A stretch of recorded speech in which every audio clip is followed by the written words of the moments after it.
Fidèles téléspectateurs de Burkina Info, bonsoir à tous et bienvenue à ce 20h sur la télévision Burkina Info. Au sommaire, les hommages aux victimes des attentats terroristes du 15 janvier se poursuivent. 3 ministres ont prié ce matin pour le repos des âmes des défunts. Afin de mettre fin à la série d'incendies dans les marchés, les commerçants ont mis en place des cellules de veille pour parer à toute éventualité. Et dans le cadre du non-respect des réglementations en vigueur par les responsables des débits de boissons, la police municipale a procédé aujourd'hui à la fermeture d'un bar dancing, le Pentagone. Et nous débutons ce journal avec cette information. Plus d'une cinquantaine de chefs d'État et de gouvernement vont prendre part demain à l'ouverture du 26e sommet de l'Union africaine à Addis Abeba. Les participants discuteront des droits des femmes, de la protection des droits de l'homme, de la sécurité et du développement régional. La crise burundaise et la situation sécuritaire en Afrique confrontée au terrorisme seront aussi à l'ordre du jour des échanges. Et soulignons la participation du président du Faso, Roch-Marc Christian Kaboré, à cette rencontre. Et en marge du sommet de l'Union africaine, le président burkinabé a eu ce vendredi un tête-à-tête avec son homologue ivoirien, Alassane Ouattara. Le contenu officiel des échanges n'ont pas été pour le moment communiqué. Toutefois, les relations entre ces deux pays sont secouées ces derniers temps par deux grosses affaires judiciaires. Les mandats d'arrêt émis par la justice burkinabé contre l'ancien président Blaise Compaoré et le président du Parlement ivoirien, Guillaume Soro. Autre actualité, les musulmans de la mosquée de la communauté Tidjania en face de la place du Mogonaba ont prié ce matin pour le repos des âmes des victimes des attaques terroristes du 15 janvier. 3 ministres ont participé à cette prière. Ce fut l'occasion pour le gouvernement de solliciter le soutien de la communauté musulmane dans le cadre de la lutte contre le terrorisme. Hassan Nakro, reportage. Après la journée d'hommage aux victimes de l'attaque terroriste du 15 janvier dernier, le gouvernement passe à une autre étape, la prière pour que les âmes de ces derniers reposent en paix. C'est ce qui s'est passé à la mosquée de la communauté Tidjania en face de la place du Moronaba, où 3 ministres ont représenté le gouvernement pour la prière de ce vendredi. Cette prière exceptionnelle intervient dans le cadre donc de la mémoire que nous voulons rendre donc aux victimes des attentats. Il faut savoir donc que ces événements représentent quelque chose de très absurde, d'une absurdité inouïe que nous essayons donc à travers donc cet acte d'accompagnement de la communauté musulmane de bannir de notre société pour faire croire aux gens que le Burkina est un pays de paix et que les différentes communautés ont toujours cohabité au Burkina dans la paix et dans la cohésion. Pour Alpha Omar Dissa, le ministre des Mines, de l'Énergie et des Carrières, seule la communication entre la population et les forces de l'ordre peut permettre de pallier à de tels événements. La population burkinabé doit rester solidaire. Et communiquer entre elles et communiquer également avec le gouvernement. Communiquer parce que c'est que dans la communication que nous allons donc pouvoir combattre ces fléaux. Voilà, et nous demandons donc à l'ensemble de la population des villes et campagnes de rester en contact avec les forces de l'ordre, de donner tout mouvement suspect, de déclarer tout mouvement suspect et de se mettre à la disposition pour qu'afin les informations puissent remonter au haut lieu et qu'on puisse prendre donc les dispositions idoines pour pouvoir combattre donc convenablement donc ce fléau qu'est le terrorisme. Pour la communauté musulmane, l'acte du 15 janvier ne relève pas des recommandations de l'islam mais plutôt d'un simple intérêt égoïste d'une tierce personne se réclamant fidèle à l'islam. Redonner le goût de vivre au Burkinabé après les attaques terroristes en répandant de la joie, c'est le projet d'un groupe d'artistes musiciens réunis autour de l'organisation Burkina Debout. Une initiative qui consiste à organiser une caravane musicale qui va sillonner toute la ville. Et afin de mener à bien ce projet, les acteurs culturels ont demandé ce matin les bénédictions du Mogo Naba. Philippe Ada, reportage. Bamos Théo expose religieusement devant le Mogo Naba Bango les contours d'une initiative d'un collectif du monde de la culture. En effet, ces acteurs du monde de la culture sont venus ce matin du 29 janvier 2016 pour solliciter le soutien du chef suprême des Mossé pour la réalisation de ce projet de grande envergure qui semble être une contre-attaque à la manière des hommes et femmes de culture aux effets des attaques terroristes du 15 janvier dernier. Et ce projet, c'est quoi? C'est des porte-chars, plusieurs porte-chars qui vont animer toute la ville de Ouagadougou le dimanche 7 février. À partir de 13h, les porte-chars vont quitter à part de la place Nation et rentrer dans tout Ouagadougou, même dans tous les, là où sont les Sambis, ici dans nos lotis, inonder les gens avec des messages de joie, de paix, de rester toujours debout, de ne pas sombrer dans la peur, de continuer toujours à vivre. Et les porte-chars vont revenir vers 17h et nous allons continuer avec un grand podium qui serait dressé à la place Nation. Il y aurait un concert à partir de 17h jusqu'à 19h. Pour toujours dire aux gens de rester debout. Burkina Debout, c'est le nom de l'initiative et c'est un autre son de cloche que les acteurs culturels disent vouloir envoyer à ceux qui se sont attaqués au pays des hommes intègres. Nous n'allons pas céder à la peur et nous n'allons pas aussi laisser que les gens aussi nous volent notre barposo. Nous croyons en Dieu et nous allons continuer dans notre croyance en Dieu et nous allons même à la limite prier pour que Dieu change les terroristes. Dieu, parmi eux, que Dieu change quelques-uns et ces quelques-uns seront un chemin pour changer des milliers de terroristes pour que le monde soit un monde de paradis. Et le déclic va venir de Burkina Faso. Royalement, le Mogo Naba a écouté ses hôtes et il leur a prodigué des conseils. Sa Majesté vous rappelle que c'est l'union qui fait la force. C'est pourquoi, tant que vous êtes unis, vous volerez de victoire en victoire. La délégation des acteurs culturels est repartie du Palais Royal, encouragée et engagée pour le succès de l'activité. Face à la recrudescence des cas d'incendie dans les marchés, les différentes structures syndicales des commerçants ont mis en place des structures de veille. Ce sont des groupes de personnes chargées de surveiller les lieux pour empêcher toute personne mal intentionnée de commettre un forfait. Une initiative qui avait été recommandée par les autorités. Suivant ce constat de Philippe Ada. Ces derniers jours, de nombreux lieux de commerce, surtout des yards, ont été victimes d'incendies à répétition. Et là, la psychose semble gagner certains marchés. Comme ici, ce marché appelé communément 15 yards a frôlé le pire au début de cette semaine. Un pyromane serait passé par là. Ces jours-là, c'était vers 19h. Nous étions assis et brusquement nous avons entendu une détonation et le feu était parti vite. C'est là que nous avons pourchassé la personne qui était certainement venue pour incendier le marché en vain. Et nous avons profité veiller jusqu'au petit matin. Ici, entre peur et questionnement, les commerçants disent veiller désormais au grain pour pallier à toute éventualité. Ce lendemain, on est venu faire une réunion par rapport à cette situation-là. Donc, on a compris cette situation. On va enlever 10 personnes pour aller faire la formation et qui vont venir maintenant faire les formations des gardiens là. Après qu'on va gouverner le marché. Éviter que des pyromanes ne s'en prennent à leurs biens, c'est le mobile de la coordination des structures syndicales et associatives des commerçants qui, avec le syndicat national des commerçants du Burkina, s'arme pour contrer le phénomène des incendies dans les marchés. Et la stratégie n'est autre que la création de cellules de veille dans les différents marchés. On a des gars qui rôdent au niveau des marchés. Depuis qu'on a appris qu'on incendie les marchés, et on a... Poursuivons ce journal, un séminaire d'information sur les implications fiscales de la loi de finances gestion 2016 s'est ouvert ce matin à Ouagadougou. L'activité est organisée par le cabinet Afrique juridique et fiscale Conseil. L'objectif étant d'informer le contribuable. Cheikh Omar Bandaogo nous en dit plus. Les implications fiscales de la loi de finances pour l'exécution du budget de l'État gestion 2016 servit comme plat de résistance au cours d'un séminaire d'information ce 29 janvier. L'initiative est du cabinet Afrique juridique et fiscale Conseil avec l'appui du ministère en charge du budget. Pour l'initiateur, le présent séminaire se veut une école de finances publiques de l'année 2016.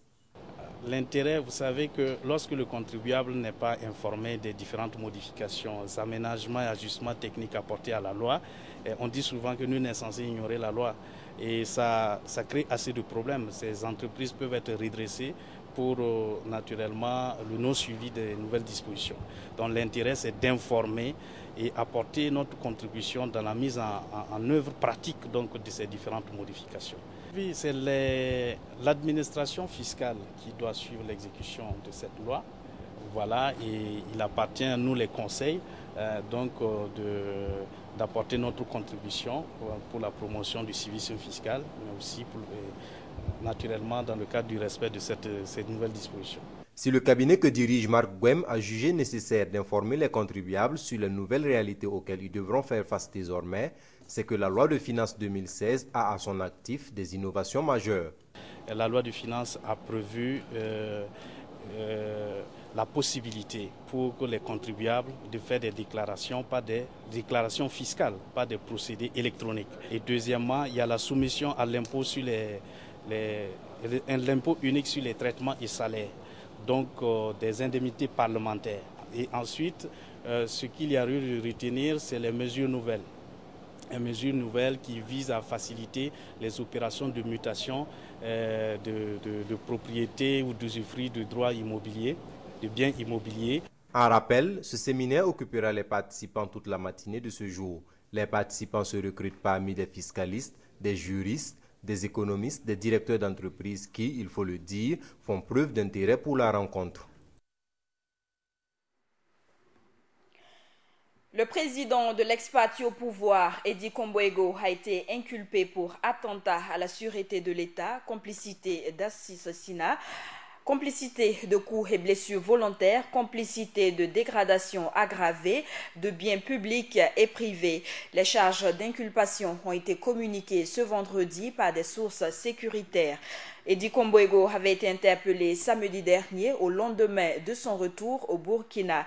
Il s'était exilé dans un pays étranger avant le coup d'État du 16 septembre 2015.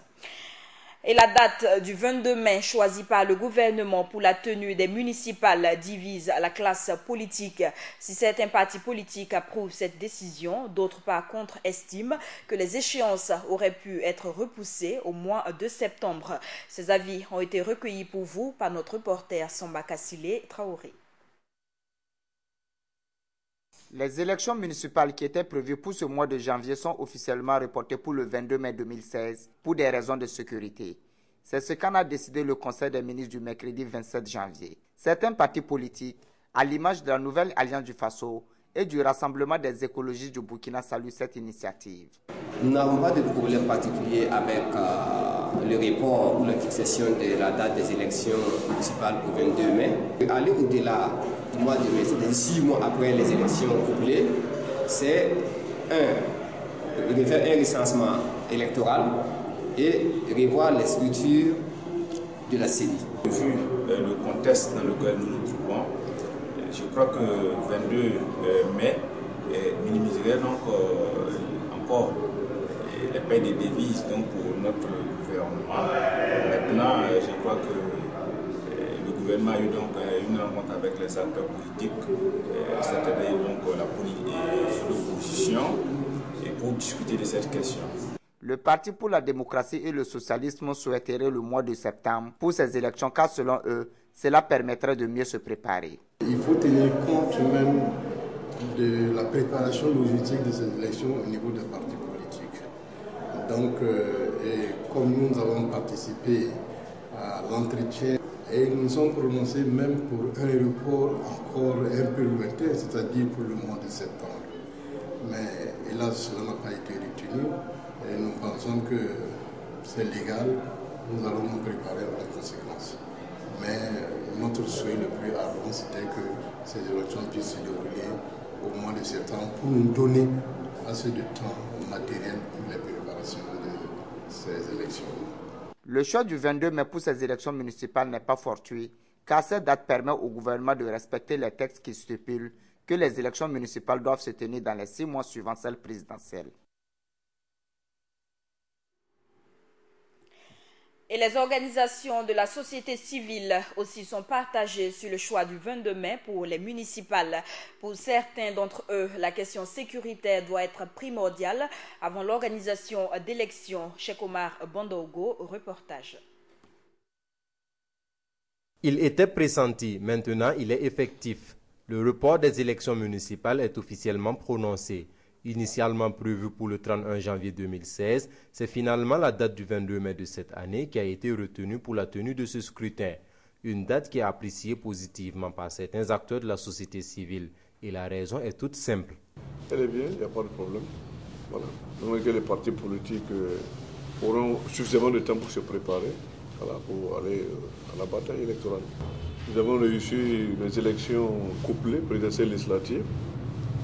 Donc s'il faut attendre plus de 6 mois pour réviser la liste, bon, c'est pas sûr que, au vu de tout ça, l'État a l'argent nécessaire pour réviser les listes. Bon, c'est tout un budget qu'il faut faire. Donc, Mais cela n'est pas l'avis de tous. Pour d'autres, l'arbre ne devrait pas cacher la forêt. La tenue du scrutin ne doit pas amener à occulter une question urgente pour notre pays, la sécurité. Mais je crois que ce que nous ne devons pas perdre de vue, c'est d'abord la sécurité du pays, parce que c'est ça qui est réellement primordial. Voilà, c'est la sécurité des uns et des autres. Et je crois que les élections, à tout moment, on peut les faire. Mais pour l'instant, je crois qu'il faut beaucoup mettre l'accent sur la sécurité des personnes et des biens. La date du 22, pour moi, c'est trop proche, véritablement, pour des élections d'une envergure aussi de la trame des élections municipales. La question du fichier électoral, elle non plus, ne devrait pas primer sur celle sécuritaire. De l'avis d'Hervé Ouattara, aucune urgence ne se dégage de ce côté. Ce n'est pas une question de délai qui compte. Ici, ce n'est pas une question de modifier qui compte. On a tout le temps, on peut modifier. Ça fait quoi? C'est des Burkinabés qui vont le modifier. Ah oui, ici aussi, c'est la santé, c'est la vie des Burkinabés qui est en danger. Non, nous pensons qu'aujourd'hui, là, il ne faut pas aller sur des calculs très politiques, mais voyons les choses en face. Nous pensons qu'il faut reculer cette date-là pour permettre aux gens véritablement d'être rassurés, voilà, du dispositif sécuritaire qui est mis en place. Si la divergence d'opinion est nette sur la date retenue, il faut noter que tous s'accordent à louer l'esprit de consensus qui a présidé au choix de celle-ci. Amener les acteurs politiques à prendre en compte les attentes des jeunes, tel est l'objectif visé par une campagne de plaidoyer sur les droits des jeunes organisée par l'IGD, l'Institut général Marc Garango pour la gouvernance et le développement. Un quota pour les jeunes sur les listes électorales pour ou contre, c'est autour de cette thématique que plusieurs jeunes ont tenté d'apporter leurs argumentations. Samba Kassile Traoré nous en dit plus. Les jeunes représentent plus de 60% de la population burkinabé et pourtant leur taux de participation aux élections demeure faible. Pour remédier à cela, l'IGD, l'Institut général Tchemoro Marc Garango pour la gouvernance et le développement, a initié une prestation de plaidoirie dont le thème porte sur un quota pour les jeunes sur les listes électorales pour ou contre. Bon, d'abord, le thème de la plaidoirie, c'était un quota des jeunes sur les listes électorales pour ou contre. Donc, on était contre le quota des jeunes et on a eu à avancer un certain nombre de raisons, puisqu'on a eu à dire que fait, le problème des jeunes était tout autre. On devait d'abord solidifier la base avant de parler de quelque chose. Puisque si la base était solidifiée, c'est sûr qu'on n'aurait pas besoin de quota. Les jeunes eux-mêmes allaient aller vers la chose politique. Et bon, on a avancé un certain nombre de problèmes des jeunes. On a exhorté au fait nos dirigeants à prendre en compte ces problèmes pour que la jeunesse puisse de elle-même atteindre le sommet et participer. Faire en sorte que les préoccupations des jeunes soient discutées sur la voie publique, telle est l'attente de l'Institut général Tchemoro Marc Garango pour la gouvernance et le développement à l'issue de ces prestations selon son chargé de programme. L'intérêt pour l'IGD en organisant cette campagne de plaidoyer et ce concours de plaidoirie, c'est faire en sorte que les préoccupations des jeunes soient discutées sur la place publique. Il faut les inscrire dans l'agenda médiatique, dans l'agenda politique, faire en sorte que toutes les réformes qui sont envisagées, toutes les politiques publiques qui sont envisagées dans ce pays puissent prendre en compte les droits, les attentes, les aspirations des jeunes. Et nous pensons que les jeunes doivent s'investir, doivent se former, doivent s'instruire et doivent s'organiser pour faire en sorte que leur voix soit entendue. Cette activité de l'IGD rentre dans le cadre d'une campagne de plaidoirie qu'il a lancée depuis 2015 en faveur de la responsabilité des jeunes dans la gouvernance démocratique. Autre information, après de multiples plaintes pour nuisances sonores, la police municipale a finalement procédé ce vendredi à la fermeture d'un débit de boissons situé au quartier Huidi. Le bar dancing, le Pentagone, s'est vu vidé de tout son matériel sous les regards impuissants des employés et du responsable des lieux. Joël Zoundi, reportage. Huidi, quartier situé dans l'arrondissement 2 dans la commune de Ouagadougou. La police municipale ne déménage pas dans de nouveaux locaux. Ces agents de la police ne sont pas non plus en corvée.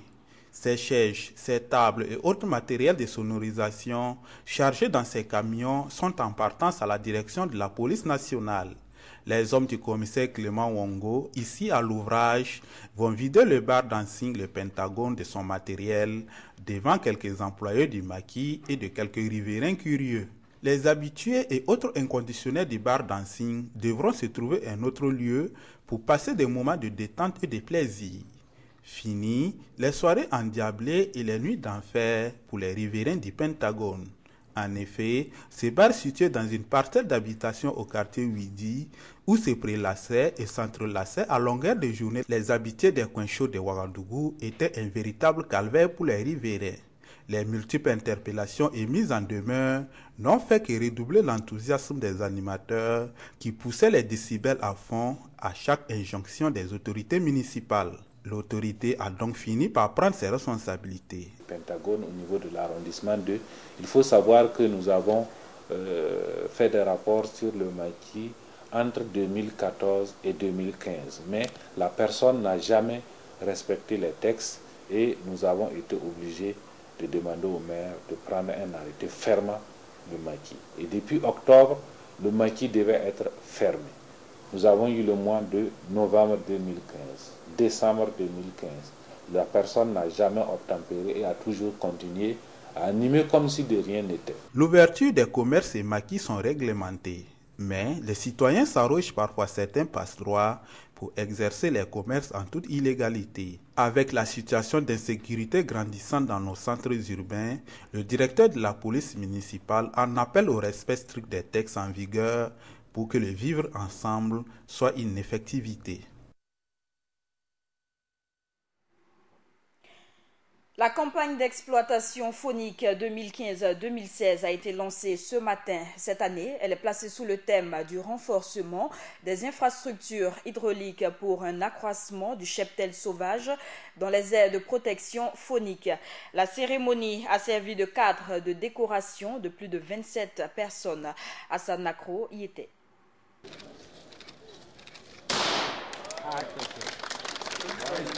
Et c'est parti pour l'ouverture de la campagne d'exploitation phonique 2015-2016 au Burkina Faso, placée sous le thème « Renforcement des infrastructures hydrauliques pour un accroissement du cheptel sauvage dans les aires de protection phonique ».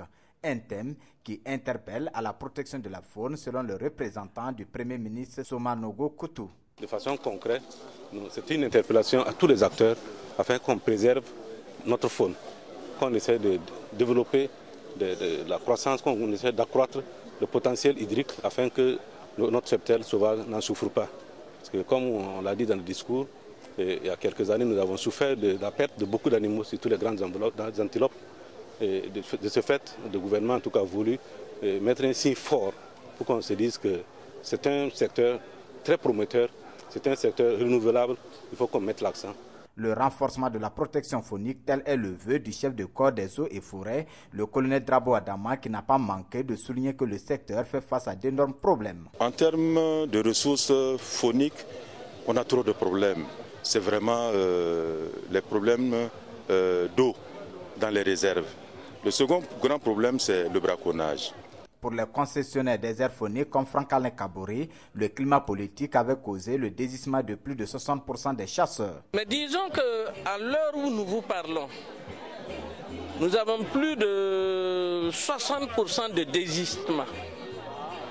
Les gens ont pris peur, avec juste raison, nous les comprenons, mais c'est bien que nous ayons, le ministère a songé à organiser cette cérémonie pour rassurer nos partenaires à l'étranger que le Burkina, il fait toujours bon vivre. Il faut noter que le Burkina Faso possède plus de 77 aires aménagées reparties sur plus de 3 millions d'hectares et regorge plus d'1 milliard de francs CFA au budget de l'État. La cérémonie a été sanctionnée par une série de décorations de plus de 27 personnes, dont 2 anciens ministres du gouvernement de la transition. Hors de chez nous, le procès de l'ancien président ivoirien Laurent Gbagbo et de l'ex-général de rue Charles Blé Goudé s'est poursuivi ce vendredi à La Haye. Au cours de cette deuxième journée, la Cour a examiné ce matin les détails de l'accusation exposée par le procureur Fatou Bensouda. Les parties civiles se sont également exprimées. La reprise des travaux est prévue pour le 1er février.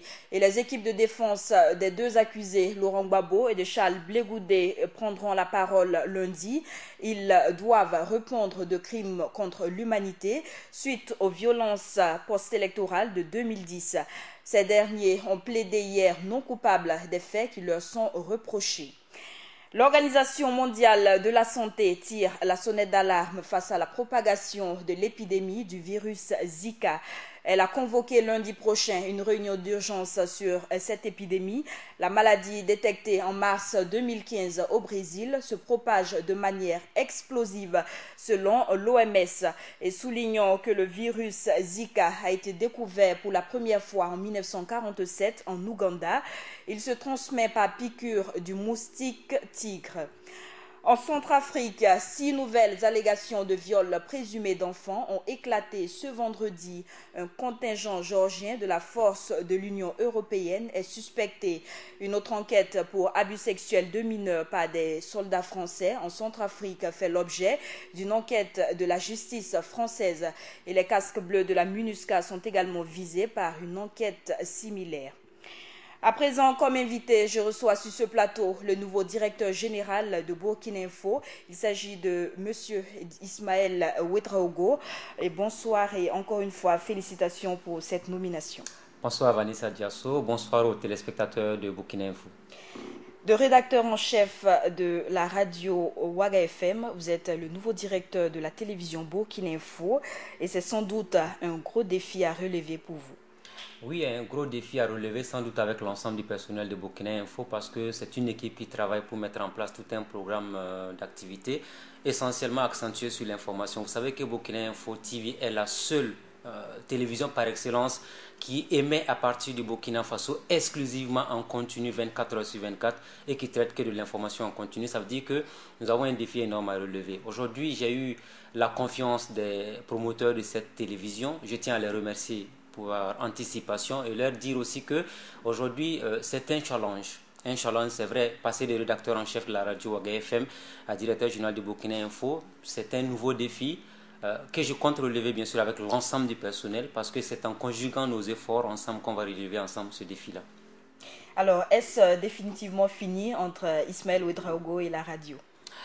Oui, je dirais que c'est fini parce que c'est vrai que la radio et moi, ça fait plus d'une quinzaine d'années d'expérience et avec le temps et les nouveaux engagements et notamment tout ce qu'on veut mettre en place au niveau de la télévision, on ne peut pas non plus se partager indéfiniment. Quand vous voulez vous accrocher, quand on le dit très souvent et de façon naturelle, qui trop embrasse mal les trains, ça veut dire que quand vous voulez faire 1000 choses à la fois, vous devenez finalement inefficace. Donc par conséquent, avec la radio, lentement mais sûrement, ça va se terminer définitivement pour qu'on puisse définitivement se consacrer aux activités de Burkina Info TV parce que nous pensons que d'ici la fin de l'année 2016, nous avons un grand défi à relever, c'est de faire de cette chaîne de télévision-là la meilleure télé du Burkina et pourquoi pas de la sous-région. Alors, lorsqu'on entend parler d'un nouveau directeur, on entend souvent nouvelles perspectives, de nouvelles dynamiques.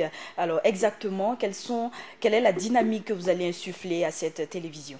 Alors, cette télévision a une chance extraordinaire sur laquelle j'entends mettre l'accent, c'est notamment sa jeunesse. Jeunesse au niveau de l'équipe, jeunesse également au niveau du personnel. Ça veut dire que ce sont des gens qui sont engagés et déterminés à donner le meilleur d'eux-mêmes. Et je pense que le premier atout majeur qui peut permettre à une entreprise de prospérer, c'est son personnel. Et si vous avez un personnel de qualité, qui est jeune, qui est dynamique, vous ne pouvez pas ne pas relever les défis. Maintenant, vous parlez notamment des perspectives. Les grandes perspectives, c'est de créer des émissions attractives, c'est de tenir compte notamment de ce que attendent, je dirais, les Burkinabés et également toute la population africaine. Parce que, vous savez, les télévisions, de façon générale, ont tendance à faire la même chose. Et nous, aujourd'hui, on a une télé qui ne fait que de l'information. Quand vous faites de l'information, vous devez avoir des émissions à la hauteur des attentes des populations et nous allons nous évertuer à les proposer le meilleur en matière notamment d'émissions, mais également d'informations au quotidien. Alors, ils sont nombreux, ces différents téléspectateurs qui souhaitent voir Burkina Info sur le bouquet Canal+. Dites-nous à quand cette réalité?